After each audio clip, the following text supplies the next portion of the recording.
Hello everyone, Vincent Teo from HDTV Test here. Today, we're going to review the Samsung Q950TS, which is the South Korean brand's flagship QLED TV for 2020.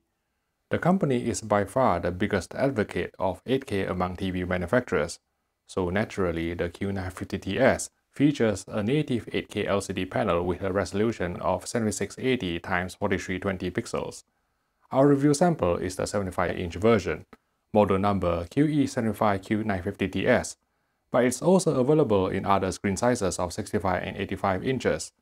This 75-incher retails at £8,000, making it one of the most expensive televisions on the market. What sets the Q950TS apart from any other TV is the sheer audacity of its design. There's hardly any bezel at all, even fairly up close. Even on OLED TVs, which are blessed with extremely slim bezels, there's usually still a black stripe around the borders. Here, there's virtually nothing separating the image on screen from thin air, resulting in by far the most convincing picture floating in air effect we've seen to date. Samsung has also managed to mold the chassis into a uniform thickness of only 15mm from top to bottom, helped in part by the external One Connect box, which relieves the display itself of the connections and power supply. You may be able to see from the camera that the screen is tilted slightly backwards. We suspect this is to prevent the television from toppling over to the front, despite the weight and stability of the central pedestal stand, which thankfully doesn't take up much space at all. Of course, the Q950TS can be wall-mounted, but we actually think putting the television on its pedestal would make the infinity screen stand out more. There's more depth separation between the display and the background.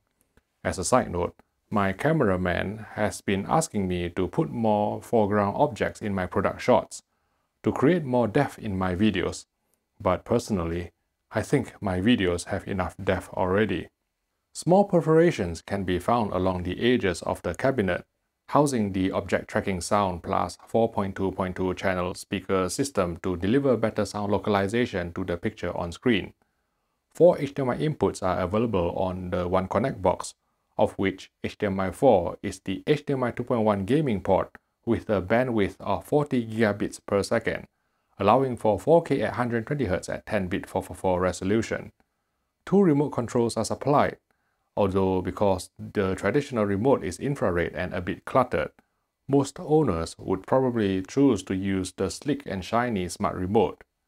Samsung's Tizen-based smart TV platform remains easy to use, with all the key streaming apps such as Netflix, Amazon Prime Video, YouTube, and Disney Plus on board. Given the generic lack of 8K content, the fact that the internal YouTube app can display 8K videos will come as a welcome relief for owners who would like some 8K content to fill the screen, rather than having to resort to upscaling all the time. Before I move on to talk about picture quality, I would like to thank UK electrical retailer Cranwell Moore Leeds for sponsoring this video. I work closely with the guys there on various projects, and I find their knowledge about the products they sell to be excellent. They will give you unbiased, independent advice for your purchase. If you are thinking about buying a new television, even if it's not the Samsung Q950TS, please support this channel by considering buying from them. Call 0113 244 6607, mention HDTV Test, and you will receive great price and service. Thanks again for your support. The Samsung Q950TS uses a VA-type LCD panel with viewing angle compensation film, which has been tweaked from last year to reach the contrast modulation figures required to obtain 8K Ultra HD logo certification from the CTA. With peak white aligned to 120 candelas per square meter on a 4x4 ANSI checkerboard pattern, black level on the centermost black patch measured 0.073 candelas per square meter with local dimming set to low, deepening to 0.001 candelas per square meter with local dimming standard as the relevant zones switched off. Because local dimming couldn't be switched off from the user menu, we used our own dimming defeater test pattern to measure the native black level of the Q950TS and arrived at a figure of 0.1 candelas per square meter with peak white set at 120 nits.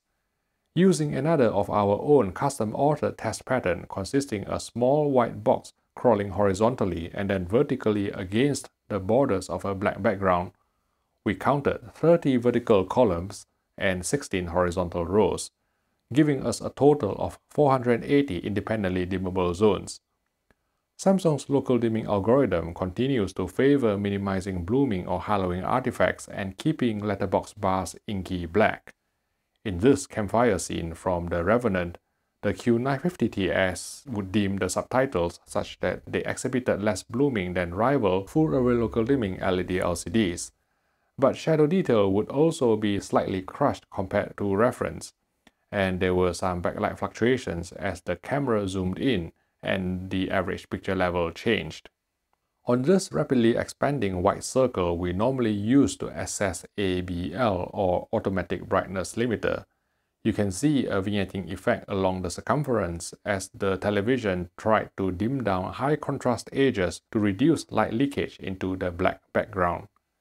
In this sequence from Gravity, as Sandra Bullock is tumbling through space, there would be luminance instability and occasional vignetting in the corners as different zones dim down and brighten up. Next, colors. The latest firmware at the time we filmed this video in August 2020 has added filmmaker mode, and with a default brightness value of 30, Samsung is aiming for 200 nits peak white instead of the 100 nits targeted by LG Electronics and Panasonic. Sharpness and all motion settings are correctly disabled, but 20-point white balance controls are locked out, as are sub 100% CMS adjustments, so for more precise calibration, you should use the movie or additional Cal Night and Cal Day modes you can unlock through Cal Month instead. Sdr Color Accuracy was very good after calibration, with average delta errors of 1.39 on this challenging Color Checker SG chart, where 140 patches were measured, and no inaccuracies exceeding the humanly perceptible threshold of delta error 3. What this means is that colors, including skin tones, would look natural and realistic in real-world material. Note that Samsung's color mapping has a tendency to introduce polarization around bright objects in HDR content, which can be eradicated by setting color space to native that uses the panel's native color gamut with minimal correction, and so is less accurate. Samsung's Color Management System or CMS, namely Color Space Custom, uses auto as its base, and therefore would cause the polarization to appear. Samsung has moved all the motion settings under the Picture Clarity submenu on the company's 2020 televisions, and even with all motion settings disabled, the Q950TS correctly performed 5.5 pull-down to present 24 frames per second movies without any sign of telecinic judder. As expected from a sample and hold display, baseline motion resolution came in at 300 lines, but engaging picture clarity would boost it to 1080 lines or even higher on this horizontally scrolling test pattern.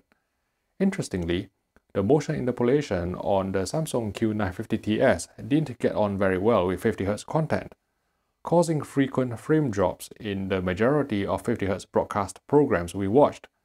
This Jonathan Rossio was recorded pre-COVID, obviously. So if you are seeing a similar phenomenon on your set, we advise just turning off picture clarity altogether in the user menu, which should eradicate the frame skipping. Video processing was generally excellent on the Samsung Q950TS. Upscaling was good, retrieving decent detail from this SMPTE RP133 test card in 576i with minimal ringing and only minor junk pixels and fizziness. But because this is an 8K TV, you shouldn't expect miracles from standard definition content, since almost 99% of the pixels would have to be extrapolated from what's originally there. The sharpness control appeared to be targeting high contrast edges, so bump it too high and people will look like cardboard cutouts against the background. Jaggies in interlaced video-based material were suppressed in a more effective manner than other TV brands, so you won't see many jagged edges in low-resolution content as on rival televisions. The Q950TS also resolved full Chroma bandwidth on this 1080p test pattern from the Spears & Munsell HD benchmark disc, without needing to engage PC or game mode in all picture presets except movie mode. Up close, we're talking less than 5 inches away. The Samsung Q950TS exhibited a mosquito net effect at certain shades, due to the use of subpixel rendering to widen the viewing angle. Whether this technique still reproduces true 8K resolution is up for debate, but at least the effect was not visible from normal viewing distance. Which begs the question, is there any point in paying more for 8K resolution if you are going to watch a 75-inch screen from 10 feet away? Judging from our review sample, screen uniformity is the biggest Achilles heel of the Samsung Q950TS, an unfortunate side effect of having to make a TV this thin. As we cycle through full-field gray slides, you can see some vertical banding, dirty screen effect or DSE, and even some of the FALD grid being visible in the center of the screen, which would show up in real-life viewing, particularly when the camera pans horizontally. There's also mild darkening along the borders of the screen, but that's nothing in comparison to other screen uniformity issues we mentioned earlier. For HDR, peak brightness measured 1500 nits on a 10% window after calibration to D65 white point, and 375 nits full fill. DCI-P3 color gamut coverage came in at 96% UV, while Rec 2020 was 72%, with the underlying spectral power distribution confirming the use of quantum dot technology to achieve white color gamut. Although full field brightness was lower than any other full array local dimming or FALD LED LCD we've tested so far, it's still brighter than OLED that's capped to 150 nits full fill due to automatic brightness limiter, so bright HDR scenes would look impactful. Even in the most accurate filmmaker mode, the Samsung Q950TS continued to overbrighten the PQ EOTF tracking out of the box, which could be dialed down to track the ST2084 standard by lowering the contrast value. However, the Q950TS still applied undefeatable dynamic tone mapping even with local dimming set to high, which is supposedly more accurate, causing some HDR scenes to look brighter than reference, deviating from the creator's intent. Samsung adjusts its HDR10 tone curve based on mastering display luminance metadata, and so would seek to preserve all bright highlight detail, assuming the undefeatable dynamic tone mapping didn't get in the way. Besides HDR10 static metadata, the Samsung Q950TS 8K QLED supports HLG and HDR10+, but not Dolby Vision. Otherwise, there's mild posterization in the sky of the Martian, which could be smoothed out somewhat by engaging noise reduction at the expense of fine detail elsewhere. For gaming, input lag in game mode measured a class-leading 11 milliseconds using Leo Bodnar's latest 4K lag tester, and together with HDMI 2.1 VRR and ALLM, this will ensure a supremely responsive and smooth gaming experience without any risk of burn-in however long you play. That said, local dimming in game mode appeared to be handicapped to a similar degree observed on last year's Q90R, causing dark scenes to look washed out and bright specular highlights to lose some impact. The Q95T remains the only Samsung QLED we've seen whose game mode was not drastically crippled in terms of local dimming. For bright room viewing, Samsung's anti-glare filter implemented on the Q950TS attenuated reflections more effectively than any other TV brands, but depending on the angle at which light hit the screen, it would also exhibit rainbow reflections spread across the panel. Let's sum up.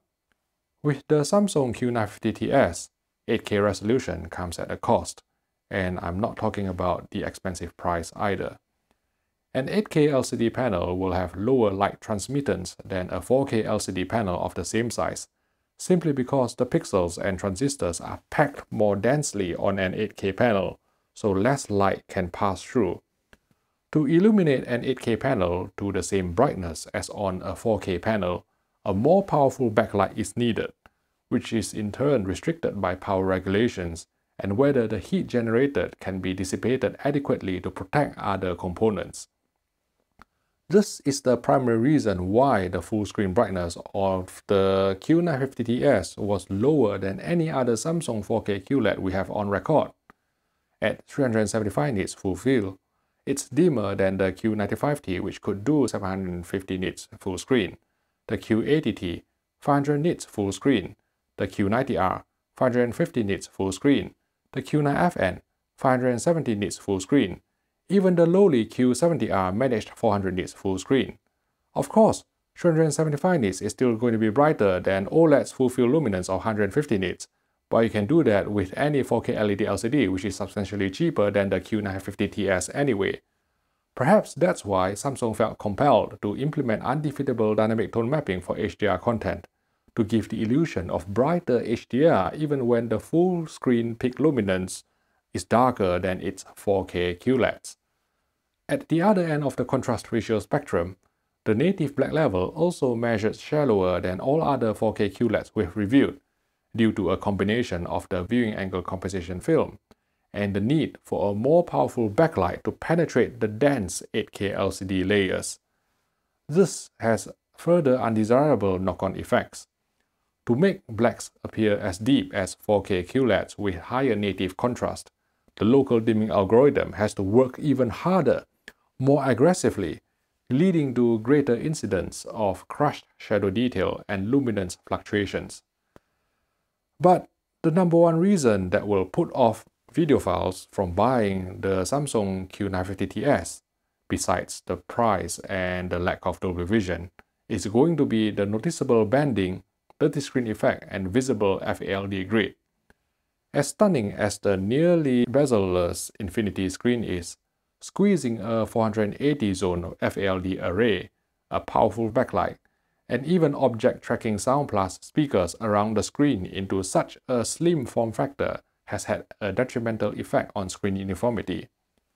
Don't get us wrong, we're not anti-8K per se. We think 8K resolution has its benefits, and one day, 8K TVs will replace 4K TVs as the mainstream televisions you can buy in shops, just like how 4K has replaced 1080p, and how 1080p has replaced standard definition before that. But when the use of an 8K LCD panel entails too many compromises in other more important aspects of picture quality, we have a problem. Just like how Jordan Henderson isn't even the best player in this Liverpool team, yet somehow got voted as Footballer of the Year by a bunch of experts. We don't think the Q950TS is the best television in Samsung's 2020 lineup, even though it's the designated flagship. We still rate Samsung's 4K QLEDs highly, and genuinely believe that the Q95T and Q90T deliver better overall picture quality than the Q950TS, despite the 4K QLED's significantly lower number of local dimming zones, even if price is not taken into consideration. If you found this video useful, please click the like button and subscribe to the HDTV test for more videos like this. Thank you for watching, and I will see you in the next video.